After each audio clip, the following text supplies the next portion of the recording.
Arratsalde on denakeri eta ongietorriak denak plaza honetara, bai ongietorriak zuek hemen zaudetela aurrez aurre, ez dakizu ze poza den, olako plaza bat hainbetea ikustea, eta ongietorriak ere zuen etxetatik hau jarraitzen ari zaretenak. Orain ordu batez 3 liburu aurkeztuko ditugu, aipatuko ditut orain hasi ze 3 liburutaz arituko gara, eta zuek jakin gutxi gora bera bakoitzarekin 15 minutuko tartea, 15-20 minutuko tartea izango dugula. 3 liburu, oso liburu berexiak 3, Askatasuna kontu serioa da, Linton Kwesi Johnsonen poesiaren antologia euskarara ekarri du Punch Records kolektiboak, eta hemen ditugu kolektiboko kideak. Aurkeztuko dugun bigarren liburua Bilbon dabil, Gabriel Aresti da, eta oso liburu berexia ere Carmelo Landa egilea hurbilduko da honat, eta baita liburaren editorea Erroako Xavier Monasterio.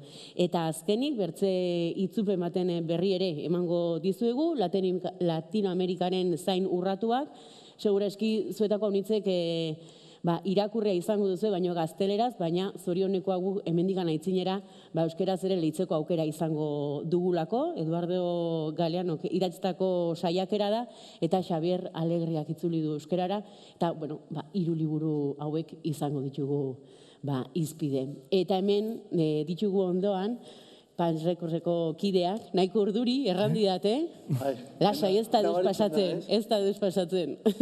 Galdera, ez dizkizuet galdera maltzurrik egingo, eta tira, hemen dago, zuek aurkeztu duzuen liburu hau, beraiak dira Ando Fernandez eta Beñat Gabina, lehenak liburu honen ilustrazioak egin ditu, lehenak diot eskuinetik hasita barkatu. Bera da Ando, eta hemen elondoan dago Beñat, Punch Records kolektibokoak biak, eta gero hitz egingo digute Punch kolektiboa zer den, baino, labur erran, Euskal Herrian Jamaikako kultura musikala sustatzen duen kolektibo bat dela, autogestionatua, eta hainbat adar jorratzen ditu, bertzeak bertze diskoetxea da, eta selektore talde bat ere badute, gauza gehiago egiten dituzte, baino gero esplikatuko digute.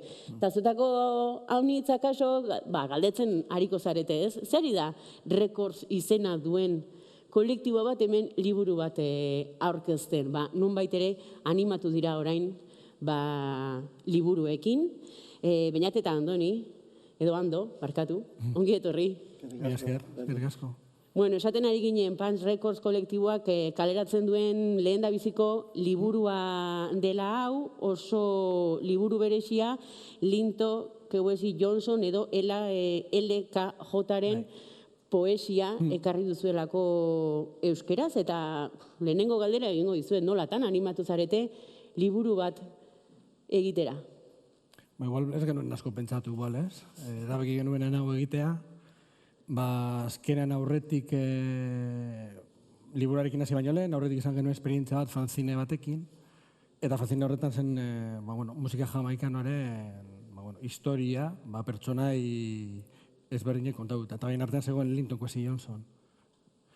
Eta, hasi ginen aztertzen Linton Kwesi Johnson ibilbidea, ezagutzen genuen aurretik, baina, sakondu genuen gehiago, eta, momentu batean, interesgarria irutu zitzaigun, berez Linton Kwesi Johnson bezalako artistak zer abesten zuen, ezagutzen modu pertsonal batean zer ezagutzen zuen, eta hori, interes pertsonal hori pasatu genuen interes kolektibo batera, ez? Jakin nahi genuen zehatz Beletreek esaten zuten, eta horren inguna, egun batean ez, hitz egiten Andorekin, goratzen naiz telefonoz, komentatu nire, orain justu orain piztu egin zaite LKJen inguruko biografia edo diskografia, eta interesgarri izango litzateke Lintonen lana, poemak euskara ekartzea. Azkenean, Lintonen poema bakarrik igual eskutzen ninguna hitz egingo du, baina oso hizkuntz alemaniara, italiara itzuli da, eta ez dago gehiagorik. Orduan interesgarri izango litzateke, berak emandako mezu hori euskara ekartzea eta ezagutzea, zer esaten zuen. Eta hor murgildu ginen, aventura zoro honetan, ez? Eta zer moduzko esperientzia izan da? Zuek diskoak ekoizten ohituak zaudetela, liburu bat ateratzea? denetarik ez, izan da, ez? Hasiera batean oso pozik ez, oso interes handiarekin egon ginen proiektuarekin, baina gero oso gora beratu izan da. Bueno, baina gero ere pertsona asko parte hartu dute. Hori da, bai. Eta horrek eman digu ere kriston postasuna, aurrera jarraitzeko eta hori ez bakarrik igual esan guratxoagoak diren pertsonaiak, baizik eta hemen gurekin dagoen gure kuadrilla guztia asko lagundu digu hasieratik. Bai.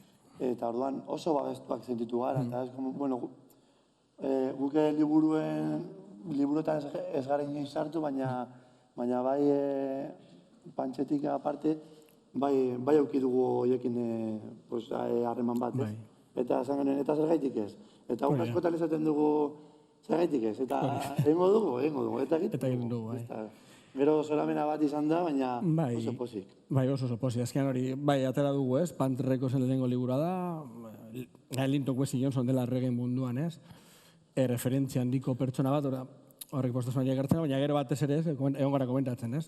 Proiektu honetan lagun asko parte hartu dute, eta beti egon dira ados gurekin laguntzera. Osea, edozein gauza eskatu, egin digute, ez? Bideo bat egin, maketazioa egin, bai, edo laguntza, txulpen honekin duda bat daukat hemen, egatu ezakezu, zuzenketak, eta beti hori lagun artean izan da. Hori oso polita izan da, azkenean apartea, bueno, hemen orain aurpegia ematen duguna, baina atzetik jende asko da gore, bai. A ber, gu oso posi gaude, orain oso urduri gaude, eta igual gure aurpegiak ezin dute adierazi sentitzen duguna, baina benetan oso posi gaude. Benetan bai. Zu pozik gu ere, pozik. Akaso, komene litzateke pixkatere argitzea, nor zen LKJ zergatik baduen hain itzal handia? Bueno, LKJ, guk izan behar dugu reggaearen fan amorratuak garela. Osea, pizka baina frikiak ere, ez? Eta, ikusi genuenean bat batean, tipo batek zeran reggaearen kultura astintzen zuen, beste ikutu batekin poesia eta musika gordin batekin atzean, ez? Reggae bat oso pisutsua, ez dena oso dantxagarria, eta batean konturatu gara, kriston indarra zeukatela bere mezuak, ez? Eta orduan, lehen esaten genuen ere, bere poesiak dira 70 hamarkadatik aurrera. Eta guretzat gaur egungo, ez? Gizartan izlada. Ez da galdu, ez azkean, ez? 70 hamarkadan haien grabatu zituen edo idatzi zituen bere poema gordinenak, ez? Islatzen, bera bizitako egoera hori, eta gaur egun basoritzarrez ez, gaurkortasun hori ez da galdu. Poliziaren jasarpena, presoen egoera kartxeletan, eta arrazakerianen kontu asko pairatu zuen ez Kalaterran. Langileen egoera, orduan azkenan mezu hori gaur egunez, 50 urte ostean ez, egoera nahiko antzeko edo agian txarrerantz. Oso poesia borrokalaria egiten zuen. Bai, ziren bera, ez da igual, bera famatuago bihurtu musikagatik, bere poeta moduan, ez? Azkenan bera Bristonen bizi da, eta Bristonen poeta moduan, ez? Ezagutzen dute, ez? Baina gero aparte poeta izate musikari aparte ere bai bera zen enkintzaile bat, ez? Lehenengo lerroan zegoen, egon zen, eta borrokatzen egon zen, ez? Azkenan, aldarrikapen ezberdinekin, ez? Presionaldeko manifestazioetan, gero gara komentatzen ere bai, 80. hamarkadan, ez? Mehatxarik egindako greba horietan, berak kontzertu baino gehiago eman zituen, bere gabeza ematen, eta, Gainera bere hizkuntza erabiltzen du. Bai, eta ere bai, guretzat garrantzi izan da hori, eta berezi ere bai, berak berez, idazkera eta horri bai itzulpena egiteak orduan zailtasunak ekarri ditu, ingelesez ez du idazten, ez du abesten. Bai, berak erabiltzen duena da, deitzen den modu ezberdinetan, patua, jamaikan ingles, jamaikan kreola, orduan azkenean berak erabiltzen zuen hizkuntza ere bai, erreminta politiko moduan. Bai. Britano handiko, Inglaterrako arrazakeri hori, instituzional hori salatzeko alegin. Eta orduan guk ere bai ez, logiko ikusten genuen LKJ ez itzultzea eta euskeraz izatea ere bai ez. Horretik ere bai, Aurre solasean, edo antzin solasean ere, erraten duzen nola, deja vu gisako zerbait gertatu zitzaizun, ez? Hor zegoelan negu gorriak, zegoelan Fermin Muguruza. Bai, hori igual itxaurra idazterako orduan ez, aziratik ez, LKJ berez hasi gara igual gehiago aztertzen duela urte batzuk, ez? Baina berez, lehenengo kontaktu modu ikostiente batean, 10 urte ez, Neu gorriaren zinta hori, Salamagur, hor agertzen da, ez?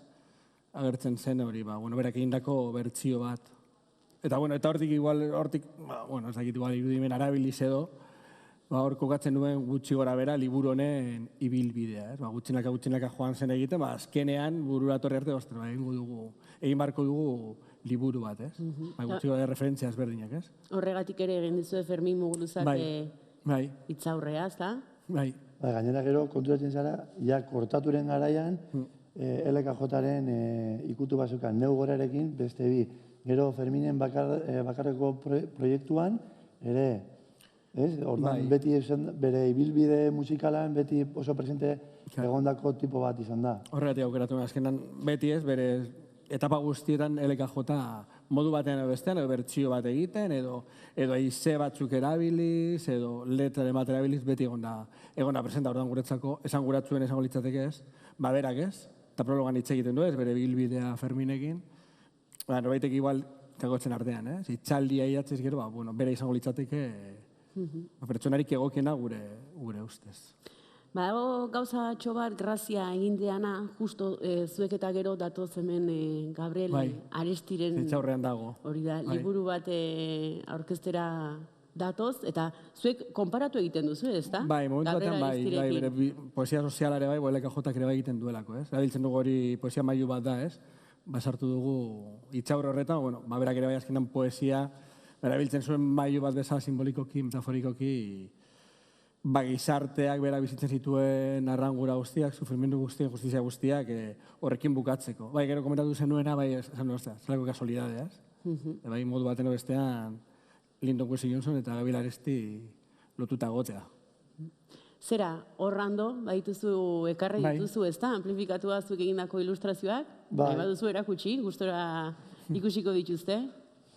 Eta kontatu pixat ez, igual zertan oinarritu zaren ilustrazio hauek egiteko, ikusi dut batzuk benetazko argazkietan edo irudietan daudela oinarrituak. Bai, batez ere, bai. Egoera horiek islatzeko irudiek hartu ditugu ardatz moduan, ez? Eta hemen adibidez ikusten da zelan arabiarrak egin zuten nazien kontrako manifestazio batean, eta oso esanguratsua izan da, ez? Oso argazki potente bat izan zen, eta hau islatu nahi genuen liburuan. Zen berak bere poesian, batez arrazakeria ez, beltzen kontra, baina gero zabaldu zuen aziarren kontra, eta orokortu zuen bere borroka hori, ere poema, historia egiten, historia idazten aipatzen du hori borroka hori. Mani hori izan zen, pitz irakaslea hil zutenean, eta poliziak, eta horregaitik han egondako errebolta bat, ez? Eta hori asko dago liburuan, sartuta, eta nik ekarri dut pizka bat ilustratzeko. Oso ondo. Baina, asko sobeto geratzen dira liburuan. Hartu liburua. Eta dana dira hildo horretakoak, ez? Eta batez ere, beltzen edo beste endia bateko borrokak ere islatutak daude. Eta gero zen dugun moduan presoak. Hori, zonien gutuna, famatu egin al, justo abesti hori ez neu gorriak erabili zuen sampler moduan, ez? LKJaren zati bat, eta hau da. Hau da LKJ. Zuri bainat galdetu nahi nizun, esan duzu itzulpena egitea, etzela erresa izan, berak erabiltzen zuen hizkuntzagatik, baina telefonoz deitu nizunean, elkarrezketa hau prestatzeko esan zenean. Oso gogorra izan da berarekin harremana. Hori neustu izan dela gure... Kontatu pixkat. Uste hori beste liburu bat, trilogia bat idatzi genezakela, ez? Ezken izan daiteke oso... Prozesu oso, luzea gogorra eta oso gora beratzu, ez? Azkenean berarekin kontaktuan lortu genuena, handik pasata, eta igual urte batera. Nik ez dakizen bat, guk ez dakizen bat e-mail bidali ditugu, ez dakizen bizitza osoan nahin beste e-mail bidali ditudan, pila bat. Eta ez zuten erantzun, ez? Eta gero momentu batean, ez? Ja geunean guztiz, ez? Ez genekila zer egin, eta, ez? Justo momentu batean, argia egin zen, eta justo luzitzeko un e-mail bat, eta e-mail hori bai izan zen oso oso ambigoa zuen gauza handirik esaten, baina, bueno, izan zen, lehenengo kontaktua, ez? Guk eskatzen genioen eskubidea eta bere erantzuna bilerro izan ziren, baina oso zanguratsua. Izan zen, ez dakit nor dituen nire eskubideak, zen lehenengoa, eta bigarrena zen, karo egin genuen bere agente kulturalaren, prozesu guzti hau, bere agente kulturalaren bidez egin dugu. Eta bigarrena da, Linton oso arduratsua dago Norden Panther Records. Izan zen, justo hori bilerro izan zen, baina, bueno, gu dena den ez da oso mesu ambigo izan, posarren egon ginen, izan zen gure lehenengo kontaktua. Baina, hori izan zen pasa martxoan. Eta baietza, azkeneko baietza lortu dugu duela azaroan. Eta gozo gora beratzu, idazten genuen, ez erantzuten, eta bueno. Eta momentu baten ja pasatu zitzaigun, badu erantzun, joango gara Londresera, eta lortzen dugun modu batean edo bestean, berarekin kontakta, azkenan prozesu hau aurrera ateratzeko. Eta azkenan, bueno, nek ez da... Bidaia eta denak. Bai, bidaia geneukan. Bai, bileta genituen, eta... Zelan izan dizut frikien kontu hori, orain oso ondo lortu zakezu, ez? Bueno, gizon patxada sartu zuen, ez? Erran daiteke LKJ. Bai. Ederki. Denbora agortu zaigu, ez dakite, pentsatzen dut liburua azokan zein postutan zaudeten, ez dakizuek ere sinadura emango dituzuen, hori nahi baduzue kontatu, eta gero norbait interesa baldin badu. Musika zuzenean dago estanean, eta gero... Eta gero DDT-rekin ere azokaz komertzialan, porque lehen esan duena 2 urteko borroka hori, autogestioaren zailtasunak dira, ez? Eta, bueno, eskerrak ere DDT zigiluari, editorialari. Ateratzagatik. Laguntzagatik. Eta gero ere bai eskerrak lagunei, eta igual batez ere Mariari ere bai, azkenan bera izan da diseinua egin duena. Bueno, diseinu ez du gustora gondela, uste dut ez dela. Hor dago gurekin. Eta gire. Uste dut, bera lana gustora egin du, baina gu biok aguantatzen bora osoan, izan dela askoz ere gogorragoa hori, ez? Eta gero bai, David ere egin duela bai bideoa, eta bueno, eskerrik asko. Beste txala bat,